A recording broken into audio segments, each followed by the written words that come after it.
Chapter 1, Mary Washington. The Mother of Washington.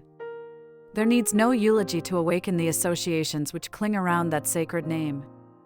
Our hearts do willing homage to the venerated parent of the chief, who mid his elements of being wrought, with no uncertain aim, nursing the germs of godlike virtue in his infant mind. The contemplation of Washington's character naturally directs attention to her whose maternal care guided and guarded his early years. What she did, and the blessing of a world that follows her, teach impressively, while showing the power, the duty of those who mold the characters of the age to come. The principles and conduct of this illustrious matron were closely interwoven with the destinies of her son. Washington ever acknowledged that he owed everything to his mother, in the education and habits of his early life.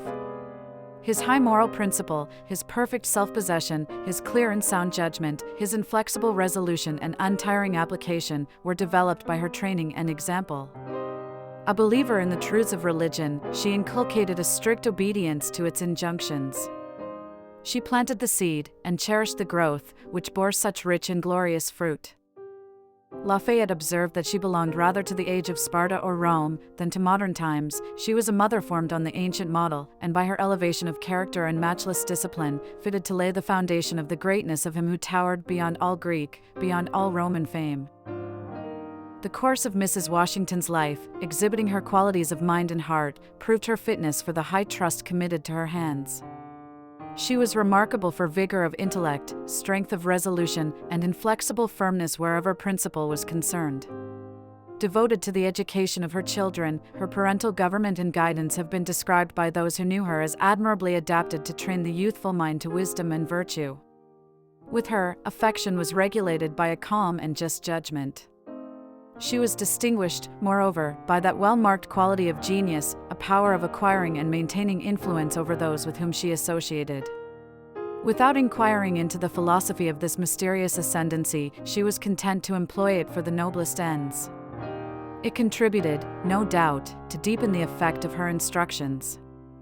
The life of Mrs. Washington, so useful in the domestic sphere, did not abound in incident. She passed through the trials common to those who lived amid the scenes of the Revolutionary era. She saw the son whom she had taught to be good, whom she had reared in the principles of true honor, walking the perilous path of duty with firm step, leading his country to independence, and crowned with his reward, a nation's gratitude. Yet in all these changes, her simple, earnest nature remained the same. She loved to speak, in her latter days, of her boy's merits in his early life, and of his filial affection and duty, but never dwelt on the glory he had won as the deliverer of his country, the chief magistrate of a great republic. This was because her ambition was too high for the pride that inspires and rewards common souls. The greatness she discerned and acknowledged in the object of her solicitous tenderness was beyond that which this world most esteems. The only memoir of the mother of Washington extant is the one written by George W. P. Custis, the grandson of Martha Washington, and published more than 20 years ago in his Recollections in the National Gazette. These reminiscences were collected by him in the course of many years, and to them we are indebted for all that is known of the life and actions of this matron. According to these, she was descended from the respectable family of Ball, who came to this country and settled on the banks of the Potomac. In the old days of Virginia, women were taught habits of industry and self-reliance, and in these Mrs. Washington was nurtured. The early death of her husband involved her in the cares of a young family with limited resources, which rendered prudence and economy necessary to provide for and educate her children. Thus circumstanced, it was left to her unassisted efforts to form in her son's mind those essential qualities which gave tone and character to his subsequent life. George was only 12 years old at his father's death, and retained merely the remembrance of his person and his parental fondness. 2 years after this event, he obtained a midshipman's warrant, but his mother opposed the plan, and the idea of entering the naval service was relinquished. The home in which Mrs. Washington presided was a sanctuary of the domestic virtues. The levity of youth was there tempered by a well-regulated restraint, and the enjoyments rational and proper for that age were indulged in with moderation. The future chief was taught the duty of obedience, and was thus prepared to command. The mother's authority never departed from her, even when her son had attained the height of his renown, for she ruled by the affection which had controlled his spirit when he needed a guardian, and she claimed a reverence next to that due to his Creator. This claim he admitted, mingling the deepest respect with enthusiastic attachment and yielding to her will the most implicit obedience, even to the latest hours of her life. One of the associates of his juvenile years, Lawrence Washington, of Chotank, thus speaks of his home. I was often there with George, his playmate, schoolmate, and young man's companion. Of the mother, I was 10 times more afraid than I ever was of my own parents. She awed me in the midst of her kindness, for she was indeed truly kind. And even now, when time has whitened my locks, and I am the grandparent of a second generation, I could not behold that majestic woman without feelings it is impossible to describe. Whoever has seen that awe-inspiring air and manner so characteristic of the father of his country will remember the matron as she appeared, the presiding genius of her well-ordered household, commanding and being obeyed. Educated under such influences, it is not to be wondered at that Washington's deportment towards his mother at all times testified his appreciation of her elevated character and the excellence of her lessons. On his appointment to the command-in-chief of the American armies, says Mr. Custis, previously to his joining the forces at Cambridge, he removed his mother from her country residence to the village of Fredericksburg, a situation remote from danger and contiguous to her friends and relatives. There she remained during nearly the whole of the trying period of the Revolution. Directly in the way of the news, as it passed from north to south, one courier would bring intelligence of success to our arms, another, swiftly coursing at his heels, the saddening reverse of disaster and defeat. While thus ebbed and flowed the fortunes of our cause, the mother, trusting to the wisdom and protection of divine providence, preserved the even tenor of her life, affording an example to those matrons whose sons were alike engaged in the arduous contest, and showing that unavailing anxieties, however belonging to nature, were unworthy of mothers whose sons were combating for the inestimable rights of man and the freedom and happiness of the world. When news arrived of the passage of the Delaware in December 1776, the mother received calmly the patriots who came with congratulations, and while expressing pleasure at the intelligence, disclaimed for her son the praises in the letters from which extracts were read. When informed by express of the surrender of Cornwallis, she lifted her hands in gratitude towards heaven and exclaimed, "Thank God, war will now be ended, and peace, independence, and happiness bless our country." Her housewifery, industry, and care in the management of her domestic concerns were not intermitted during the war. "She looketh well to the ways of her household, and worketh willingly with her hands," said the wise man, in describing a virtuous woman, and it was the pride of the exemplary women of that day to fill the station of mistress with usefulness as well as dignity. Mrs. Washington was remarkable for a simplicity which modern refinement might call severe, but which became her not less when her fortunes were clouded than when the sun of glory arose upon her house. Some of the aged inhabitants of Fredericksburg long remembered the matron, as seated in an old-fashioned open chaise she was in the habit of visiting, almost daily, her little farm in the vicinity of the town. When there, she would ride about her fields, giving her orders and seeing that they were obeyed. When on one occasion an agent departed from his instructions, she reproved him for exercising his own judgment in the matter. "I command you," she said. "There's nothing left for you but to obey." Her charity to the poor was well known, and having not wealth to distribute, it was necessary that what her benevolence dispensed should be supplied by domestic economy and industry. How peculiar a grace does this impart to the benefits flowing from a sympathizing heart! It is thus that she has been pictured in the imagination of one of our most gifted poets. Mrs. Sigourney, in her poetical tribute on the occasion of laying the cornerstone for the monument, "Methinks we see thee, as in olden time, simple in garb, majestic and serene, unawed by pomp and circumstances, in truth inflexible, and with a Spartan zeal, repressing vice, and making folly grave. Thou didst not deem it woman's part to waste life in inglorious sloth, to sport a while amid the flowers, or on the summer wave, then fleet like the ephemeron away, building no temple in her children's hearts, save to the vanity and pride of life, which she had worshipped." Mr. Custis states that she was continually visited and solaced, in the retirement of her declining years, by her children and numerous grandchildren. Her daughter, Mrs. Lewis, repeatedly and earnestly solicited her to remove to her house and there pass the remainder of her days. Her son pressingly entreated her that she would make Mount Vernon the home of her age.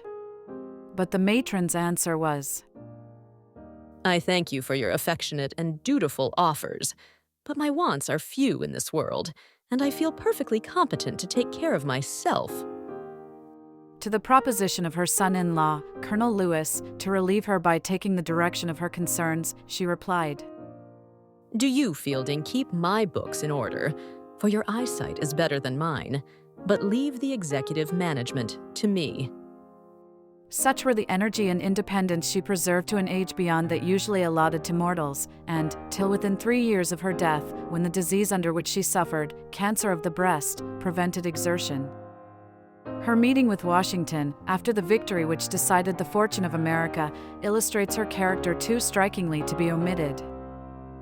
After an absence of nearly 7 years, it was, at length, on the return of the combined armies from Yorktown, permitted to the mother again to see and embrace her illustrious son.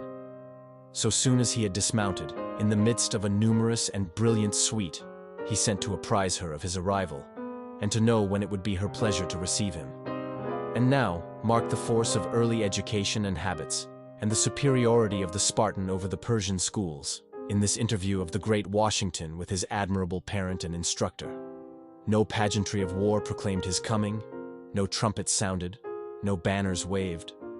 Alone and on foot, the Marshal of France, the General-in-Chief of the combined armies of France and America, the deliverer of his country, the hero of the age, repaired to pay his humble duty to her whom he venerated as the author of his being, the founder of his fortune and his fame. For full well he knew that the matron was made of sterner stuff than to be moved by all the pride that glory ever gave, or by all the pomp and circumstance of power. The lady was alone, her aged hands employed in the works of domestic industry when the good news was announced, and it was further told that the victor chief was in waiting at the threshold. She welcomed him with a warm embrace, and by the well-remembered and endearing names of his childhood. Inquiring as to his health, she remarked the lines which mighty cares and many trials had made on his manly countenance, spoke much of old times and old friends, but of his glory, not one word. Meantime, in the village of Fredericksburg, all was joy and revelry. The town was crowded with the officers of the French and American armies, and with gentlemen from all the country around, who hastened to welcome the conquerors of Cornwallis. The citizens made arrangements for a splendid ball, to which the mother of Washington was specially invited. She observed that although her dancing days were pretty well over, she should feel happy in contributing to the general festivity, and consented to attend. The foreign officers were anxious to see the mother of their chief. They had heard indistinct rumors respecting her remarkable life and character. But forming their judgment from European examples, they were prepared to expect in the mother that glare and show which would have been attached to the parents of the great in the old world. How were they surprised when the matron, leaning on the arm of her son, entered the room. She was arrayed in the very plain, yet becoming garb worn by the Virginia lady of the olden time. Her address, always dignified and imposing, was courteous, though reserved. She received the complimentary attentions which were profusely paid her, without evincing the slightest elevation, and at an early hour, wishing the company much enjoyment of their pleasures, and observing that it was time for old people to be at home, retired, leaning as before, on the arm of her son. To this picture may be added another. The Marquis de Lafayette repaired to Fredericksburg, previous to his departure for Europe, in the fall of 1784, to pay his parting respects to the mother and to ask her blessing. Conducted by one of her grandsons, he approached the house, when the young gentleman observed, "There, sir, is my grandmother." Lafayette beheld, working in the garden, clad in domestic-made clothes, and her gray head covered with a plain straw hat, the mother of his hero, his friend, and a country's preserver. The lady saluted him kindly, observing, "Ah, Marquis, you see an old woman, but come, I can make you welcome to my poor dwelling without the parade of changing my dress." To the encomiums lavished by the Marquis on his chief, the mother replied, "I am not surprised at what George has done, for he was always a very good boy. So simple in her true greatness of soul was this remarkable woman. Her piety was ardent, and she associated devotion with the grand and beautiful in nature. She was in the habit of repairing every day for prayer to a secluded spot formed by rocks and trees near her dwelling. After the organization of the government, Washington repaired to Fredericksburg to announce to his mother his election to the chief magistracy and bid her farewell before assuming the duties of his office. Her aged frame was bowed down by disease, and she felt that they were parting to meet no more in this world. But she bade him go, with heaven's blessing and her own, to fulfill the high destinies to which he had been called. Washington was deeply affected and wept at the parting. The person of Mrs. Washington is described as being of the medium height and well-proportioned, her features pleasing, though strongly marked. There were few painters in the colonies in those days, and no portrait of her is in existence. Her biographer saw her but with infant eyes, but well remembers the sister of the chief. Of her we are told nothing, except that she was a most majestic woman and so strikingly like the brother that it was a matter of frolic to throw a cloak around her and place a military hat upon her head. And such was the perfect resemblance that had she appeared on her brother's steed, battalions would have presented arms and senates risen to do homage to the chief. Mrs. Washington died at the age of 85, rejoicing in the consciousness of a life well spent and the hope of a blessed immortality. Her ashes repose at Fredericksburg, where a splendid monument has been erected to her memory. Thank you for watching the second video in our audiobook series, Women of the American Revolution by Elizabeth F. Ellet. Please like, subscribe, and follow the series for more chapters celebrating the extraordinary women who shaped a nation.